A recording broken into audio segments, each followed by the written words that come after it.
Kedengeran, Pak.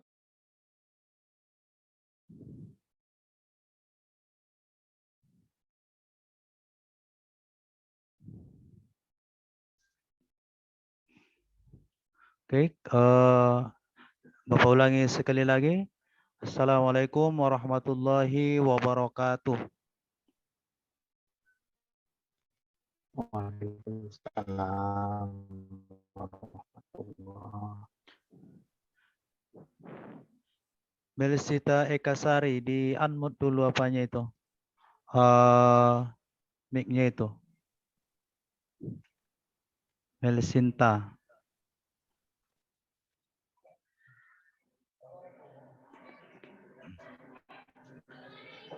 Alhamdulillahirabbil alamin wa wassalatu wassalamu ala asyrafil anbiya'i wal mursalin wa ala alihi wa sahbihi ajma'in. Karena ini masih pertemuan kita pertama, kita mulai perkuliahan kita ini dengan mengucapkan Bismillahirrahmanirrahim. Dan kita terlebih dahulu berdoa sesuai dengan kepercayaan kita masing-masing. Kalau ada yang non-muslim, silakan berdoa sesuai dengan kepercayaannya. Jadi untuk pelajaran materi kemuhammadian kali ini, berdoa kita mulai.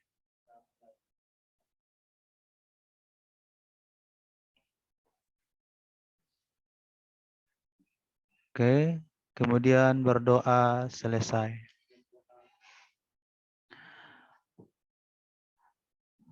Untuk semester ini, materi kita adalah tentang kemuhammadiyahan. Bagaimana itu tentang Muhammadiyah? Jadi sebelumnya Bapak tampilkan dulu.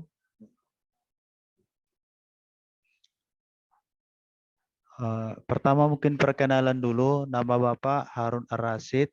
Harun Ar-Rasyid, MA. Bapak di UMTS itu di LAK, Sekretaris LAK, Lembaga Al-Islam Kemuhammadiyahan. Jadi kepada seluruh mahasiswa, kalau mau konsultasi, silakan datang ke LAK nanti.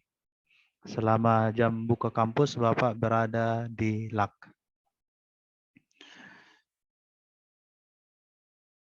Oke.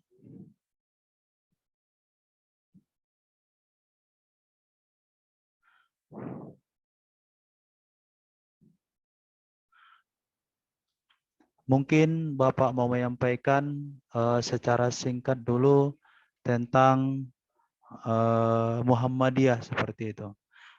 Materi tentang Muhammadiyah.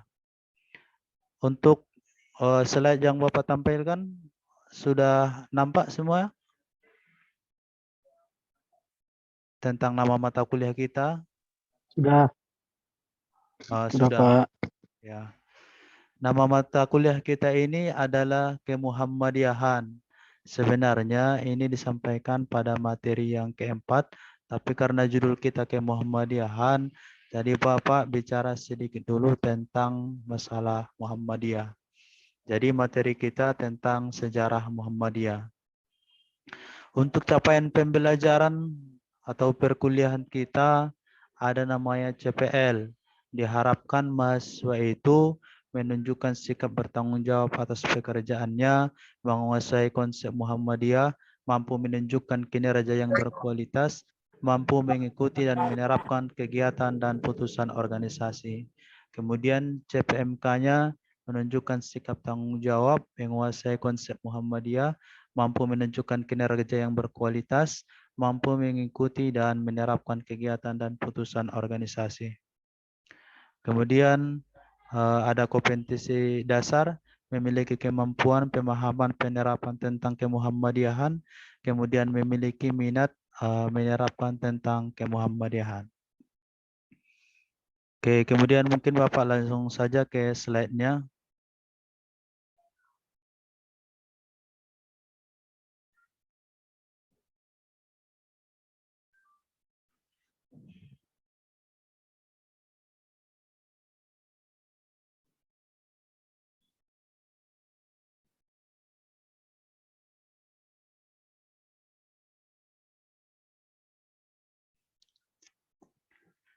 Sudah nampak semuanya?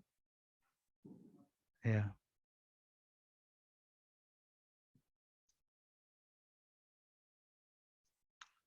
Pertama, Bapak mau sampaikan itu apa itu Muhammadiyah.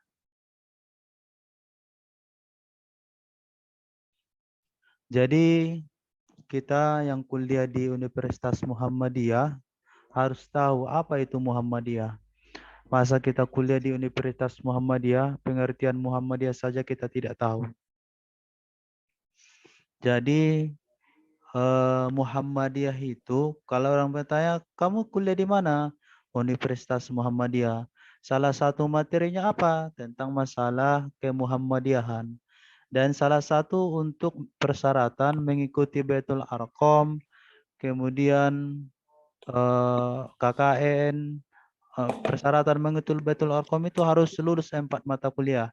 Semester 1 agama, semester 2 ibadah akhlak muamalah, semester 3 kemuhammadiyahan, kemudian semester 4 itu Islam dan ilmu pengetahuan. Jadi supaya lulus bisa ikut Baitul Arqam harus lulus mata kuliah yang 4. Kemudian setelah Baitul Arqam nanti tidak bisa ujian komprehensif kalau tidak lulus Baitul Arqam. Tidak bisa ikut KKN kalau tidak lulus ikut Baitul Arqam. Jadi untuk KKN ujian komprehensif harus Baitul Arqam dulu. Dan supaya bisa Baitul Arqam harus lulus mata kuliah agama yang 4. 4 kita di UMTS belajar agama itu 4 semester. Semester 1 agama, semester 2 ibadah akhlak muamalah, kemudian semester 3 Islam dan kemuhammadiyahan, semester 4 Islam dan ilmu pengetahuan. Oke. Apa itu Muhammadiyah? Bisa dilihat di slide-nya. Muhammadiyah itu secara bahasa diambil dari kata Nabi kita. Muhammadiyah itu dari suku kata Muhammad. Muhammad itu adalah Nabi dan Rasul kita. Siapa Nabi dan Rasul terakhir? Disebut Khatamun Nabiyyin, penghabisan Nabi dan Rasul, itulah Nabi Muhammad sallallahu alaihi wasallam. Jadi Muhammadiyah itu berdisbah dengan nama Nabi kita yang artinya pengikut Muhammad. Berarti kalau ditanya secara etimologi, secara bahasa, apakah itu Muhammadiyah? Jawabannya adalah pengikut Muhammad. Jadi harusnya seluruh yang beragama Islam adalah pengikut Muhammad. Karena secara etimologi Muhammadiyah, berarti Muhammadiyah artinya pengikut Muhammad.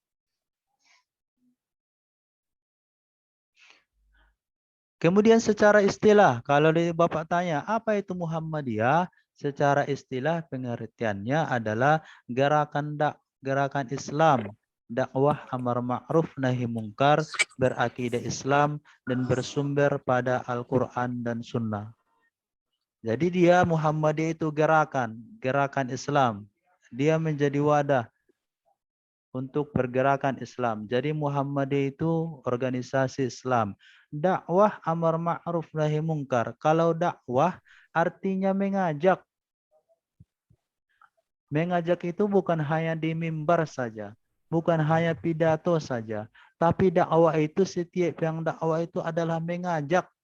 Setiap kemana diajak? Dakwah amar ma'ruf. Amar ma'ruf itu artinya menyuruh kepada yang ma'ruf, baik. Nahi mungkar. Kalau nahi itu nehi. Kalau nehi itu melarang. Nah, itu kalau India nehi. Nahi, nehi, mungkar. Berarti nehi mungkar melarang dari yang mungkar.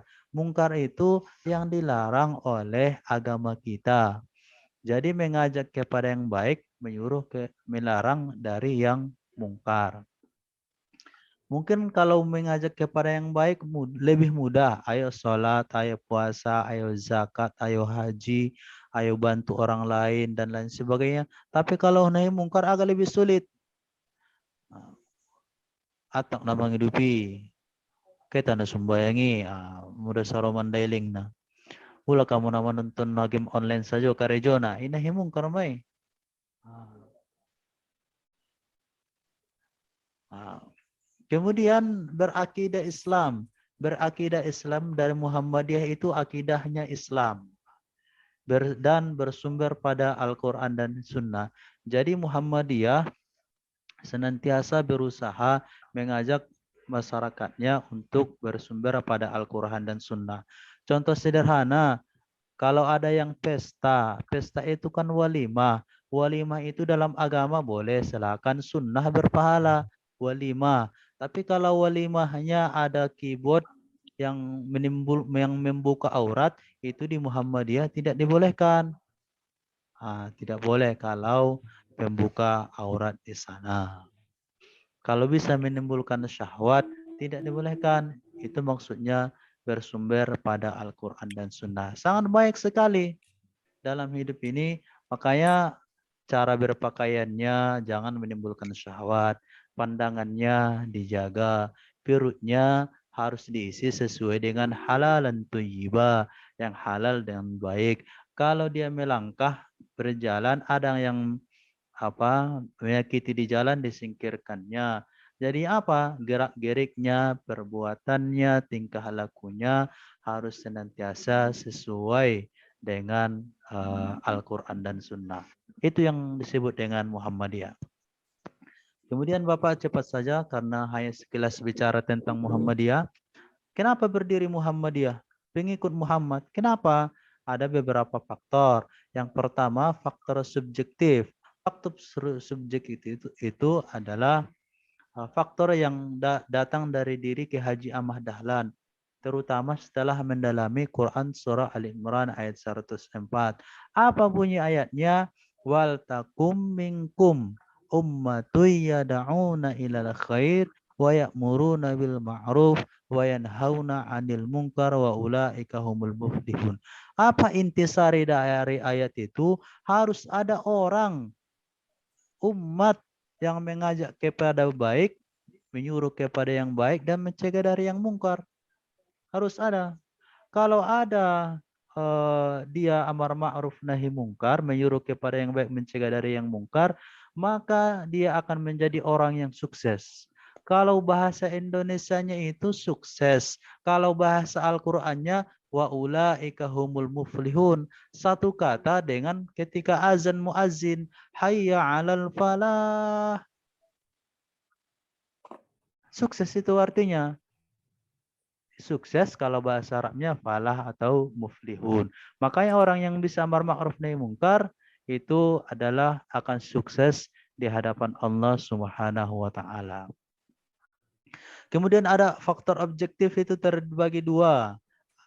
Ada faktor objektif intern, ada faktor objektif ekstern.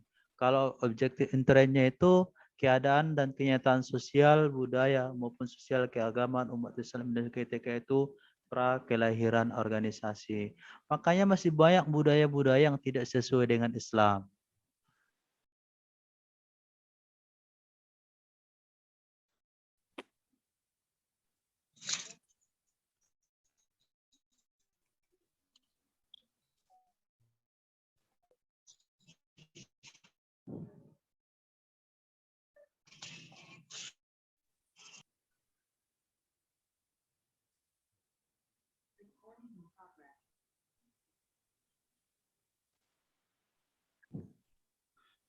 Ada kendala jaringan tadi ini.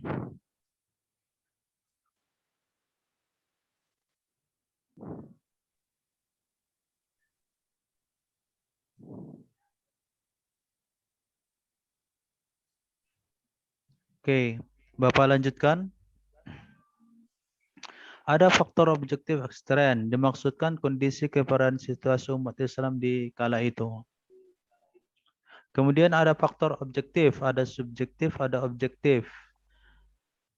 Kenapa muncul Muhammadiyah? Karena ketidakmurnian amalan Islam akibat tidak dijadikan